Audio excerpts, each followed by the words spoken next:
انا للہ و انا الیہ راجعون، ہم اللہ کے ہیں اور ہمیں اسی کی طرف لوٹ کر جانا ہے۔ کبھی آپ نے اس جملے پہ غور کیا ہے؟ یہ محض ایک رسمی جملہ نہیں ہے، یہ ایک حقیقت ہے، ایک یاد دہانی ہے۔ ہم اسے اکثر کسی کے مرنے پر پڑھتے ہیں، لیکن اصل میں یہ جملہ ہمارے اپنے آپ کو یاد دلانے کے لیے ہے کہ ہمیں اللہ کی طرف لوٹنا ہے۔ لیکن سوال یہ ہے، کیا ہم واقعی لوٹ رہے ہیں، یا ہم دنیا کی مصروفیات، خواہشات اور غفلت میں ایسے گم ہیں کہ اپنی اصل سمت ہی بھول گئے ہیں؟ جب انسان غفلت میں چلا جاتا ہے تو وہ بھٹک جاتا ہے، اور ایک بھٹکی ہوئی روح صرف راستہ نہیں بھولتی، آہستہ آہستہ راستہ پہچاننے کی صلاحیت بھی کھو دیتی ہے۔ اس کے اوپر گرد جم جاتی ہے، اس کا من میلا ہو جاتا ہے، اور پھر آہستہ آہستہ مردہ ہو جاتا ہے۔ پھر وہی بھٹکاؤ اس کی زندگی بن جاتا ہے۔ یاد رکھیں، جو آج بھٹکا ہوا ہے وہ کل بھی بھٹکا ہوا ہی اٹھے گا، جو آج غفلت میں ہے وہ کل بھی اسی غفلت میں کھڑا ہوگا، کیونکہ انسان آخر کار اسی طرف لوٹتا ہے جو اپنی زندگی میں بوتا ہے۔ اگر واقعی اللہ کی طرف لوٹنا ہے تو یہ سفر موت کے بعد شروع نہیں ہونا، یہ سفر آج ابھی اسی لمحے شروع ہوتا ہے۔ جب ہم کسی کے مرنے پہ کہتے ہیں کہ وصال ہو گیا، تو یہ بات ٹھیک ہے کہ وصال ہو گیا اسی سے جو اس نے بویا تھا۔ خدا کا قرب موت سے نہیں، زندگی میں پہچان سے ملتا ہے۔ انسان یہ سمجھتا ہے کہ خدا سے ملاقات اس کی مرنے کے بعد ہوگی، گویا زندگی ایک انتظار ہے اور موت ایک دروازہ ہے جہاں پہنچ کر اس کو خدا ملے گا، لیکن یہ حقیقت کے برخلاف ہے۔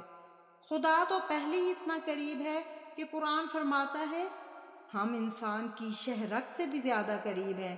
یہ قرب مرنے کے بعد نہیں، جینے میں محسوس کیجئے، جیتے جی اللہ کا قرب حاصل کیجئے۔ جن ہستیوں نے کائنات میں سب سے اعلیٰ مقام پایا وہ انبیاء، اولیاء ہیں، اور سب نے یہ جانا کہ خدا باہر نہیں بلکہ آپ کے اندر ہے۔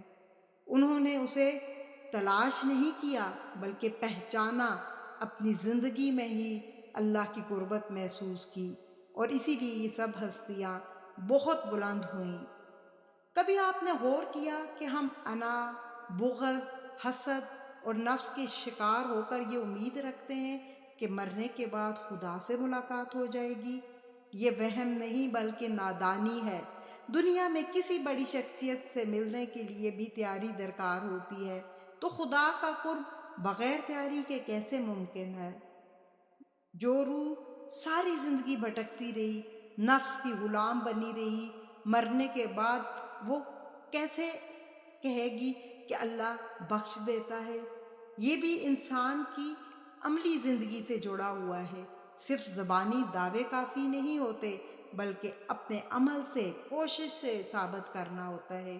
جو انسان خود کو سنبھالنے کی کوشش نہیں کرتا وہ اللہ کی مدد کا مستحق کیسے بنے گا؟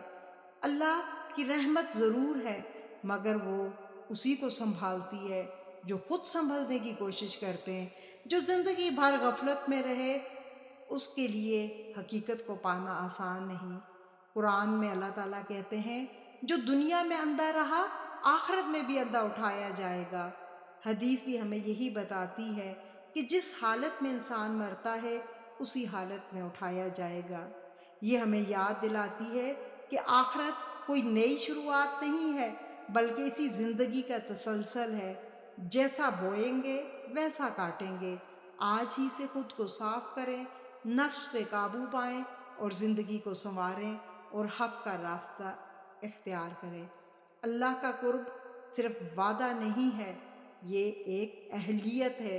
جو یہاں جاگ گیا اس دنیا میں وہ وہاں بھی وہی پائے گا، جو یہاں بھٹکا رہا تو اس کو پھر وہاں روشنی کیسے نصیب ہوگی؟ اللہ کہیں جانے والا نہیں ہے، مگر انسان اپنی نادانی سے اللہ کو دور کر دیتا ہے۔